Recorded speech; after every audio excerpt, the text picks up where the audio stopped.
Este podcast é um oferecimento de Supermercado Cambará 43 33 25 77 55, Londrina, Paraná. Econorte, revendedora Ford Kia 012 21 70 4004, São José dos Campos e Caraguatatuba, São Paulo.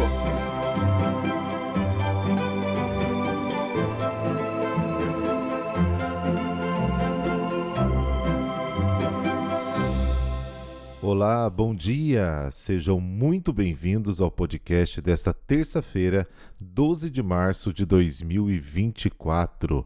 Hoje quero mandar um super abraço para o Samuel Faria, da cidade de Tiros, Minas Gerais. E também para o Gabriel Garcia, que mora nos Estados Unidos. Tem a irmã que mora na Itália, mas eles são da cidade de Rio Paranaíba, Minas Gerais. Também pelo aniversário de todos vocês, nossas orações neste dia especial. O evangelho de hoje descreve Jesus curando um paralítico que esperou 38 anos por alguém que o ajudasse a chegar à água da piscina para que pudesse ser curado.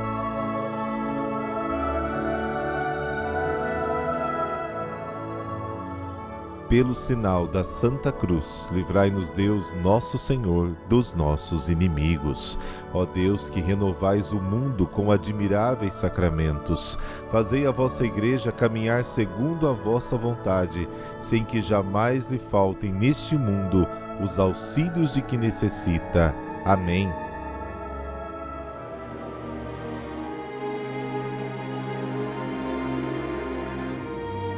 João, capítulo 5, versículos de 1 a 16. O Senhor esteja convosco, Ele está no meio de nós. Proclamação do Evangelho de Jesus Cristo segundo João. Glória a vós, Senhor. Houve uma festa dos judeus e Jesus foi a Jerusalém. Existe em Jerusalém, perto da Porta das Ovelhas, uma piscina com 5 pórticos, chamada Betesda, em hebraico. Muitos doentes ficavam ali deitados, cegos, coxos e paralíticos.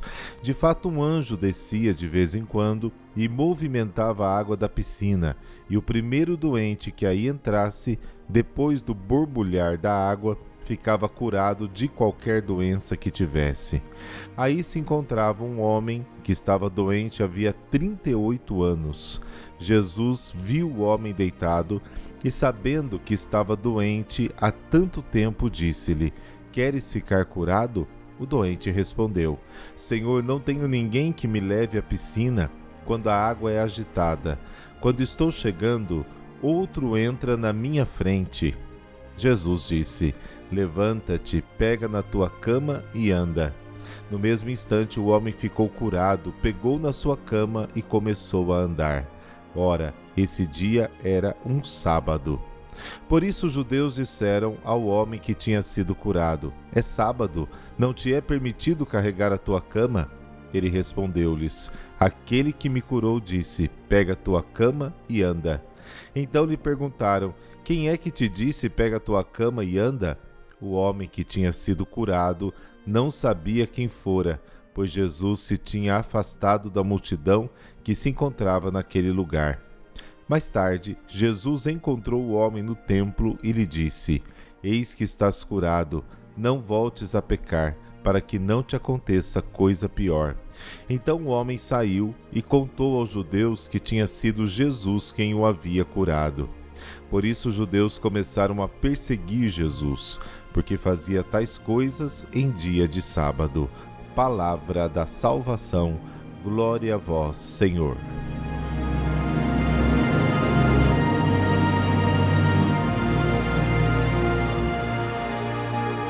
Jesus sobe a Jerusalém pela segunda vez, por ocasião de um feriado judaico, não especificado. O ambiente onde acontece o milagre fica próximo à Porta das Ovelhas, local reservado aos cordeiros destinados aos sacrifícios no templo. Uma piscina com 5 pórticos, acolhendo constantemente na sua borda um grande número de doentes, de cegos, de coxos e de paralíticos. O tanque de Betesda preserva restos de um culto pagão de divindades curadoras. Neste local existem claros sinais de culto ao deus Asclépio, Serapis. A espera pelo movimento da água por parte de um anjo talvez seja resíduo de uma lenda popular. O movimento da água pode ser a transferência de um tanque para o outro, ou a água saindo intermitentemente da fonte. O anjo indicaria alguém encarregado do culto ao deus Asclépios. Mesmo neste caso, é Jesus quem toma a iniciativa. Ele é apresentado como o mestre da saúde e pode curar até as doenças mais graves. Sua palavra é tão poderosa que produz cura imediatamente. Cristo é o verdadeiro curador de todo o homem. Em particular, o milagre realça que Jesus é o salvador dos mais fracos, dos mais abandonados e negligenciados por todos. Ao curar no sábado, Jesus imita a conduta do Pai, que trabalha continuamente mesmo no sábado. João capítulo 5. Segundo Jesus, o sábado foi feito por causa do homem e não o homem por causa do sábado. Portanto, o Filho do Homem é também Senhor do sábado. Marcos capítulo 2. Ele desafia as tradições humanas que estão em conflito com a caridade. Alguns exegetas veem na água do tanque de Betesda uma alusão à lei mosaica, que não pode curar, em contraste com as palavras de Jesus que, pelo contrário, curam. A água de Betesda, como o batismo de João, retrata o regime da lei, e o caso do paralítico pretende mostrar que este regime não leva à salvação, à cura. De fato, só ele regenera, só Jesus regenera a humanidade com o dom da vida eterna. Outros exegetas descobrem nos 5 pórticos da piscina uma representação dos 5 livros da lei mosaica, enquanto o enfermo que espera a cura há 38 anos seria uma espécie de quem busca em vão a salvação da lei. Brown, um teólogo biblista, escreve o seguinte: o número de 38 anos é provavelmente simbólico.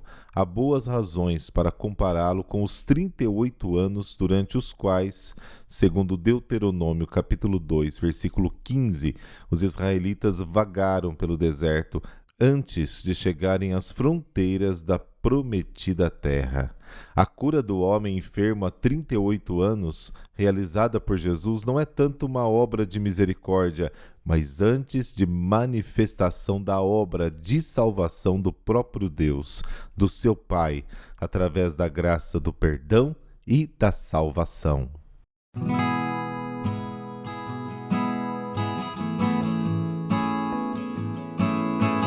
São Gregório de Nissa. Gregório nasceu por volta de 335 a 340 em Cesareia da Capadócia, região da Anatólia, na Turquia. Era um dos 12 irmãos, dos quais Basílio, Macrina e Pedro de Sebaste, além de seus avós, também foram canonizados. E além disso, São Gregório Nazianzeno era amigo próximo da família. Tinha pendor para o estudo e interessou-se inicialmente pela filosofia de Platão, mas também por outras escolas pagãs. Talvez por essas influências e pelo gosto do magistério, abandonou a iniciativa carreira eclesiástica, passando a ensinar retórica e casando-se com uma mulher, Teosebeia, muito piedosa e de muito mérito. Os irmãos ficaram desconcertados com essa decisão, e São Basílio procurou alertá-lo do que era na verdade um erro, mas só com a ajuda de São Nazianzeno, Gregório, ele reconheceu o fato e, de comum acordo, separou-se da esposa. Nazianzeno, em seu elogio fúnebre, a chamou de ornamento da igreja e glória do século. Retornou à igreja, abraçando o sacerdócio. Em 371-372, vagando a sede Nissa, pequena localidade da Capadócia, foi indicado como bispo, mas só a muito custo aceitou por se achar indigno. Assumiu o encargo desempenhou com todo zelo, vivendo na pobreza, socorrendo os necessitados e combatendo heroicamente as heresias da época, especialmente o arianismo. Isso naturalmente incomodou esses hereges, que eram muito influentes. Então, logo o acusaram de heresia a Demóstenes, governador do Ponto, também ariano. Gregório foi preso, deixando-se levar pacificamente, mas ao constatar que não havia qualquer diálogo por parte dos hereges, fugiu. O imperador Valente, outro ariano, exilou-o. Em Nissa foi convocado um concílio ariano que condenou fortemente Gregório, acusando de dilapidar os bens da diocese, além de ter sido eleito de forma irregular. Foi deposto e substituído, e passou 4 anos sem poder voltar à sua sé.